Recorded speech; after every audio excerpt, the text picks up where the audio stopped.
Sekali peristiwa, Yesus yang bangkit dari antara orang mati menampakkan diri kepada ke-11 murid dan berkata kepada mereka, "Pergilah ke seluruh dunia, beritakanlah Injil kepada segala makhluk.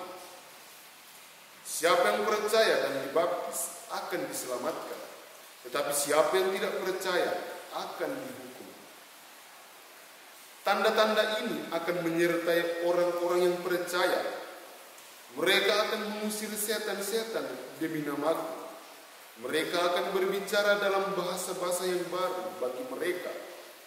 Mereka akan memegang ular, dan sekalipun minum racun maut, mereka tidak akan mendapat celaka. Mereka akan meletakkan tangannya atas orang sakit, dan orang itu akan sembuh."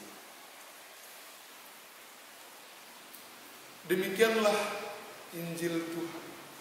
Saudara-saudara yang terkasih, Pace Ebene, bacaan Injil pada pesta bertobatnya Santo Paulus hari ini diambil dari Injil Markus bab 16 ayat 15 sampai dengan 18. Judul permenungan ini saya beri judul Belajar dari Pertobatan Rasul Paulus. Bapak Ibu saudara-saudara yang terkasih dalam Kristus, setiap orang tentu memiliki kisah unik dalam hidupnya. Ada kisah suka dan ada duka yang dialami. Dalam perjalanan hidup tersebut, terdapat perilaku yang mungkin kurang menyenangkan orang-orang di sekitar. Perilaku yang dilakukan oleh seseorang bisa menjadi ukuran bagi orang-orang di sekitar kita untuk menilai tentang pribadi seseorang. Bahkan tidak jarang sering kita berpikir negatif terhadap seseorang karena masa lalunya yang buruk. Maka tidak jarang juga kalau kisah masa lalu seseorang menjadi dasar untuk menilai kualitas seseorang. Santo Paulus yang kita pestakan pada hari ini mempunyai suatu pengalaman hidup yang sangat dibenci oleh orang-orang Kristen pada zaman itu. Paulus awalnya adalah seorang yang sangat anti-Kristus, hingga sampai-sampai ia mengejar dan menganiaya para pengikut Kristus. Namun pada akhirnya ia bertobat dengan meninggalkan cara hidup lama dan menjadi rasul Tuhan dan setia mewartakan Injil Kristus. Pertobatan Paulus berawal dari sewaktu ketika ia sedang mengejar umat Kristen di Damsyik. Saulus yang adalah nama Rasul Paulus sebelum pertobatannya bertemu dengan Yesus yang bangkit. Yesus merebahkan Saulus ke tanah, dan seketika itu juga muncullah cahaya yang menyilau dan membuat Saulus menjadi buta. Ketika Saulus belum sempat memahami pancaran cahaya itu, ia mendengar suara, "Saulus, Saulus, mengapa engkau menganiaya aku?" Suara yang menyapa Saulus membuatnya merenungkan pergulatan hidupnya yang membawa Saulus pada suatu perubahan hidup, yakni menjadi pewarta Kristus.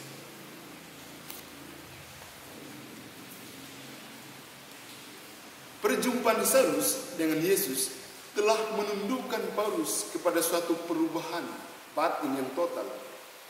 Maka dengan demikian juga berubahnya Saulus menjadi Paulus, seorang penganiaya pengikut Kristus, menjadi rasul yang giat dan siap mewartakan Injil Kristus. Bapak Ibu saudara-saudara yang terkasih dalam Kristus, pertobatan adalah suatu gerakan kesadaran akan keberdosaan diri. Hal inilah yang juga yang dilakukan oleh Rasul Paulus ketika Tuhan menegurnya lewat cahaya yang menyilaukan dan membuat matanya sampai buta. Ia kembali merenungkan kehidupan lamanya dan bertobat.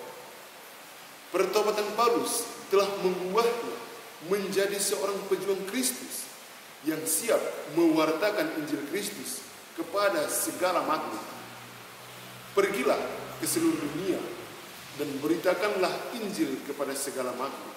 Saudara-saudara yang terkasih dalam Kristus, ketika seseorang rela dan bersedia untuk diubah oleh Kristus, maka ia sudah siap untuk menjadi pejuang yang tangguh bagi Kristus. Seperti yang dialami oleh Rasul Paulus, di mana seorang yang anti Kristus berubah menjadi kesatria Kristus.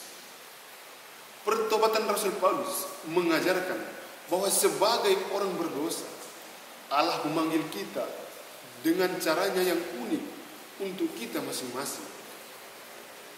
Allah menghalau kegelapan dengan cahaya yang menyelamatkan. Panggilan Paulus mengajarkan cinta Allah yang besar bagi manusia untuk tidak jatuh dalam kebinasaan, melainkan hidup dalam kasih dan menjadi tanda kasih bagi sesama. Saudara-saudara yang terkasih dalam Kristus, semoga pada pesta pertobatan Santo Paulus ini menyadarkan kita masing-masing untuk terus rela dan bersedia membaharui diri.